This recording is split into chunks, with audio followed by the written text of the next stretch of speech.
Hello guys, आप सभी का स्वागत है मेरे इस यूट्यूब चैनल पे जिसका नाम है मिस्टर मैक। और जैसा कि आप सभी को पता है, मैं आपके लिए लॉ से रिलेटेड वीडियो अपलोड करता रहता हूँ।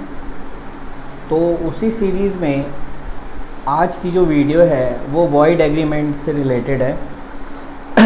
इससे पहले की वीडियोस अगर आपने नहीं देखा है, अगर आप नए हो तो पहले तो आपने चैनल सब्सक्राइब कर देना है। उसके बाद आप प्लेलिस्ट में जाके इससे पहले 8 वीडियो ऑलरेडी प्लेलिस्ट में है, आप उस 8 वीडियो को पहले आप देखो और उसे देखने के बाद फिर आप इस वीडियो को आप कंटिन्यू करो।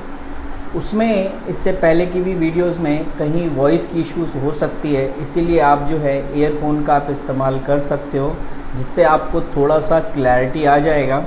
एक्चुअली थोड़ी दिक्कत आ रही थी, उस चीज़ को हमने सॉर्ट आउट कर लिया है, अब आपको कोई प्रॉब्लम नहीं होगी। तो उसका इफ़ेक्ट आपको इस वीडियो में दिख जाएगा। तो जैसा कि आप सभी को पता है कि इससे पहले मैंने पूरी चीज़ें बता दी, वैलिड एग्रीमेंट, वॉइड कॉन्ट्रैक्ट वगैरह। आज का जो टॉपिक है वो है वॉइड एग्रीमेंट से रिलेटेड। अब ये वॉइड एग्रीमेंट क्या होता है? वॉइड एग्रीमेंट अगर यहाँ देखें, कहता है, अगर मैं कुछ पॉइंट्स अगर हाईलाइट करूं तो वो ये है कि void agreement are those agreement which are not enforce by court या not enforceable by law called void agreement. और वॉइड एग्रीमेंट जो है वो एब इनिशियो होता है। एब इनिशियो जो है एक लैटिन वर्ड है जिसका मतलब होता है फ्रॉम द बिगिनिंग, ठीक है ना, कि ये जो है शुरू से ही जो है आपका एग्रीमेंट जो होता है वो नॉट इन्फोर्सेबल बाय लॉ होता है, यानी इसे आपको कोर्ट की परमिशन नहीं होती। जैसे अगर आप किसी को सुपारी दे रहे हो मारने के लिए कि जा भाई उसको मार के आ और मैं आपको 1 लाख रुपए दूंगा, तो ये जो आपने कॉन्ट्रैक्ट किया है उनके बीच, ये आपका, और खैर ये कॉन्ट्रैक्ट नहीं, क्योंकि कॉन्ट्रैक्ट होने के लिए तो कोर्ट की परमिशन चाहिए, ये एग्रीमेंट हुआ है। और ये जो एग्रीमेंट है ये वैलिड एग्रीमेंट नहीं है, क्योंकि ये फॉरबिडन बाय लॉ है, जो लॉ इसे परमिशन नहीं देता कि आप किसी को भी जाके मारिए। तो इसीलिए ये जो है आपका क्या है, वॉइड एग्रीमेंट है। जिसको कोर्ट परमिशन नहीं देता वो आपका वॉइड एग्रीमेंट कहलाता है, ठीक है। ओके, तो क्या क्या कंडीशन हो सकते हैं, क्या लिखा है इसमें? लिखा हुआ है कि from the above it is quite clear that fulfil of any these condition by one of the party to a contract shall be make a void agreement. कुछ कंडीशंस नीचे फुलफिल हो रखी हैं, ये कंडीशन अगर उसमें आ जाती है, ठीक है ना, अगर इसके अलावा अगर कोई आपका, ये जो नीचे 5 से 6 पॉइंट्स गिवन हैं, अगर आप इन्हें देखोगे, इसके अलावा अगर कुछ चीज़ रह जाती है वो आपका वॉइड कहलाएगा। पहले, free consent of party. Party में फ्री कंसेंट होना चाहिए। फ्री कंसेंट ये मैंने ऑलरेडी पहले बता चुका हूँ, दोबारा आपको बता देता हूँ। फ्री कंसेंट का मतलब होता है सेम सेंस और सेम थिंग। अगर सामने वाला कार बेचना नहीं चाहता, आप उससे ज़बरदस्ती नहीं खरीद सकते, ठीक है। तो अगर आप ज़बरदस्ती खरीदते हो तो वो वॉइड एग्रीमेंट है, ठीक है ना। कॉम्पिटेंसी ऑफ द कॉन्ट्रैक्ट, यानी आप जिससे कॉन्ट्रैक्ट कर रहे हैं, देखिए वो मेजर है या नहीं है। अगर वो मेजर है, 18 साल से उम्र में ज़्यादा है या 18 साल है, तो फिर आप उससे कॉन्ट्रैक्ट कर सकते हो। अगर उसकी एज 18 साल से कम है तो वो माइनर है, और माइनर के साथ कॉन्ट्रैक्ट करना वॉइड एग्रीमेंट कहलाता है, ठीक है। उसके बाद एग्जिस्टेंस ऑफ लॉफुल कंसीडरेशन। अब लॉफुल कंसीडरेशन का मतलब होता है कि अगर मैं आपको कोई चीज़ दे रहा हूँ तो बदले में आप भी मुझे लॉफुली कुछ पे करोगे। गिफ्ट थोड़ी है कि आपने अगर मुझे कोई सामान दिया और आपको मैं कुछ ना पे करूँ, ऐसा तो नहीं हो सकता, क्योंकि लॉफुल कंसीडरेशन में ये भी शामिल होता है कि 1 लाख के बदले अगर आप मुझे 1 रुपये दे रहे हो, 10 रुपये दे रहे हो, 100 रुपये दे रहे हो, तो कहीं ना कहीं ये लॉफुल कंसीडरेशन नहीं है, क्योंकि लॉफुल कंसीडरेशन डिपेंड करता है सामने वाले की डिज़ायर पे कि उसने क्या जो है उसकी बोली रखी थी। अगर मैंने कहा कि मैं ये कार आपको 1,00,000 रुपए में बेच रहा हूँ, तो इसका मतलब ये है कि मेरी डिज़ायर है कि मुझे 1,00,000 रुपए चाहिए, तभी मैं आपको ये कार दूंगा। अगर आप मुझे 100 रुपये दे के मेरी कार ले जा रहे हो तो कहीं ना कहीं ये अनलॉफुल है, और इसीलिए वो एग्रीमेंट जो है वॉइड कहलाया जाएगा। ठीक है, तो ये पॉइंट्स आपने अपनी कॉपी में मेंशन करने, और ये जो पॉइंट्स जितने भी मैं बता रहा हूँ आपको, ये आपने एग्जाम्पल के साथ पेपर में लिखने भी हैं। 4th point, existence of lawful object. जो आपका ऑब्जेक्ट है वो लॉफुली होना चाहिए। जैसा भी मैंने कहा ना कि आप किसी को एग्रीमेंट दे रहे हो किसी को मारने का, या किसी का किसी भी चीज़ से रिलेटेड अनलॉफुल काम करवा रहे हो, तो वो सारा क्या है आपका, वो वॉइड है। इसीलिए अगर आप कोई कॉन्ट्रैक्ट कर रहे हो, कोई एग्रीमेंट कर रहे हो, तो वो लॉफुली होना चाहिए, अनलॉफुल नहीं होना चाहिए। अनलॉफुल होगा तो वो वॉइड डिक्लेयर कर दिया जाएगा। चलिए ओके, अब ये क्वेश्चन वेरी इंपॉर्टेंट है आपके एग्ज़ाम के पॉइंट ऑफ व्यू से कि difference between void agreement and void contract कि void agreement and void contract में क्या डिफरेंस होता है। तो अगर मोस्टली अगर हम बात करें डेफिनेशन के बारे में, पहला आपने डेफिनेशन लिखना है। तो वॉइड एग्रीमेंट की डेफिनेशन जो है सेक्शन 2G में है, और जबकि कॉन्ट्रैक्ट की जो डेफिनेशन है, कौन सी, वॉइड कॉन्ट्रैक्ट की जो डेफिनेशन है वो 2J में बिलोंग करती है। तो ये चीज़ तो एक पहले क्लियर हो गई कि ये जो सेक्शन 2 क्लॉज G है वो बताता है वॉइड एग्रीमेंट के बारे में। और क्या बताता है, an agreement which is not enforceable by law, ये हमने ऊपर ही पढ़ा था, कॉल्ड अ वॉइड एग्रीमेंट।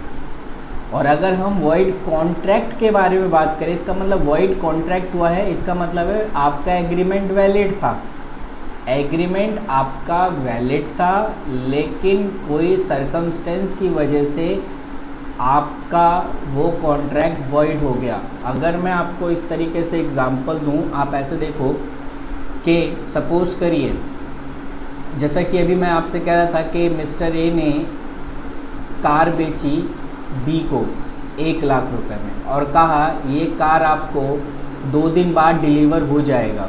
ठीक है, 2 दिन से पहले ही जो वो कार है पूरी तरीके से डैमेज हो गई, किसी काम की नहीं रही वो कार। तो आप ही बताइए, कॉन्ट्रैक्ट तो अगर देखा जाए एग्रीमेंट तो वैलिड था, क्योंकि दोनों एग्री थे कि हाँ ठीक है आप मुझे कार दे देना, मैं आपको पैसे दे दूँगा। लेकिन जैसे ही 1 दिन बाद आपकी कार जो है वो डैमेज हो गई, ख़राब हो गई, टूट गई, इसका मतलब आपका जो सब्जेक्ट मैटर था जिसके लिए आपने एग्रीमेंट किया था, कॉन्ट्रैक्ट किया था, वो सारा तो फिनिश हो चुका है। अब तो कोई चारा ही नहीं है कॉन्ट्रैक्ट को ख़त्म करने का। तो इसीलिए वहाँ पर उस कॉन्ट्रैक्ट को वैलिड ना मान के वॉइड डिक्लेयर कर दिया जाता है, क्योंकि आपका सब्जेक्ट मैटर जो है वो डिस्ट्रॉयड हो चुका है, तो कॉन्ट्रैक्ट आगे हो ही नहीं सकता, तो इसका मतलब वो वॉइड हो जाएगा। तो मतलब कहीं ना कहीं ये मैटर करता है कि वो पहले वैलिड रहा होगा, बाद में किसी सर्कमस्टेंस की वजह से वो वॉइड हो गया। ओके, तो अगर सेक्शन 2J की बात करें तो कहता है a contract which ceases to be enforceable by law is a void contract since time in case to be enforceable। पहले ये इन्फोर्सेबल रहा होगा, बाद में किसी सर्कमस्टेंस की वजह से ये जो है क्या हो गया, वॉइड हो गया। ठीक है ना, जैसे कि अभी मैंने आपको एग्जांपल दिया था। राइट की बात करें इसमें, तो राइट्स क्या क्या राइट्स हैं ये भी देख लेते हैं। अ void agreement does not create any legal right of the agreement party. इसमें कोई लीगल राइट नहीं मिलेगा, क्योंकि अगर आप सपोज़ करिए कि आपने किसी को एग्रीमेंट दिया, जा भाई उसको मार के आ, मैं तुझे 2,00,000 रुपए दूंगा, अब उसने उसे मार दिया, अब फिर पैसे लेने के लिए गया तो उसने मना कर दिया कि मैं नहीं दे रहा तेरे को पैसे। तो अब वो बंदा फंस गया है। क्यों? क्योंकि वो कोर्ट में भी नहीं जा सकता, क्योंकि उसे कोई लीगल राइट नहीं मिलेगा। कहेगा कि पहले तो तू बेटा 302 के केस में आया है, आजा, उसे मार के आया ना 302 के केस में। अब क्या लफड़ा हुआ पहले, यानी उस पर पहले 302 आईपीसी चलेगी, ठीक है। और फिर कहेगा बेटा तेरे साथ का कौन था, आजा उसे भी लपेट दे, तो उसको भी लपेट लिया जाएगा, लेकिन उसको कोई लीगल राइट नहीं दिया जाएगा। उसको जो सज़ा मिली है वो उसको आईपीसी के अकॉर्डिंग मिली है, ठीक है। ये जो थे इसके कुछ। तो क्या वॉइड कॉन्ट्रैक्ट में लीगल राइट मिल सकता है? तो लिखा है अ void contract does create a right obligation of a party, ठीक है ना। यस, यहाँ पर देखो कहीं ना कहीं एक में नहीं होगा तो दूसरे में होगा ना। तो अगर कहता है एग्रीमेंट में कोई लीगल राइट नहीं है तो इसका मतलब ये है कि वॉइड कॉन्ट्रैक्ट में लीगल राइट है, ठीक है ना। तो आपको लीगल राइट मिल सकता है कि जैसे सपोज़ करो आपने एडवांस 20,000 रुपये दे दिए थे कार के में, अभी मैंने जो आपको ऊपर एग्जांपल दिया था कि कार के केस में आपने 20,000 रुपये दे दिए, कार हो गई डैमेज। अब आपका ये राइट बनता है आपने जो 20,000 रुपये दिए वो आपने वापस करेगा ही करेगा वो बंदा, क्योंकि उसने तो बेची नहीं कार, उसको ख़राब हो गई। तो उस केस में आपने जो भी एडवांस दिया है वो आपको वापस मिल जाएगा, ठीक है। ये पॉइंट। थर्ड पॉइंट में बात करें तो थर्ड पॉइंट तो वैसे ही यहाँ पर नहीं हो रहा, तो आप ये पॉइंट्स को आराम से आप इसको पढ़िए, आपको पता चल जाएगा कि क्या इसमें। और आपने पेपर में ऐसे नहीं लिखना है जो इसमें लिखा हुआ है इस तरीके से। आपने एक बॉक्स बनाना है, एक तरफ आपने एग्रीमेंट वॉइड एग्रीमेंट लिखना है, दूसरी तरफ आपने वॉइड कॉन्ट्रैक्ट लिखना है। इसे देखने में थोड़ा सा आसानी रहता है। और अगर आपको लगे इसमें कम है, मैंने आपको अंडरस्टैंडिंग समझा दी है क्या मतलब होता है। आप गूगल करिए, गूगल में difference between void agreement and void contract डाल दीजिए, आपको ऊपर ही सबसे पहले आपको ये आंसर मिल जाएगा और उस आंसर को आप अपनी कॉपी में नोट कर लीजिए। ये बेस्ट तरीका होता है। अगर आपको यहाँ पे कम मिल रहा है, क्योंकि आपको पेपर में ये जो आएगा ये 7.5 मार्क्स का आएगा, तो उसमें आप 2 पॉइंट थोड़ी लिखिएगा, आपको तो ज़्यादा पॉइंट लिखने पड़ेंगे ना। तो इसीलिए आपको इस चीज़ को समझना पड़ेगा, ठीक है। चलिए अब हम और आगे क्या पढ़ सकते हैं।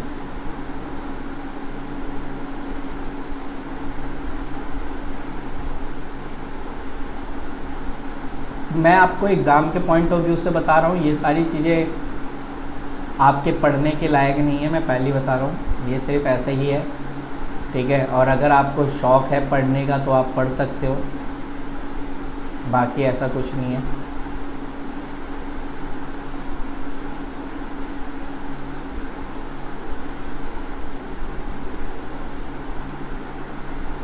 Agreement under mistake of law, ये टॉपिक है, ठीक है।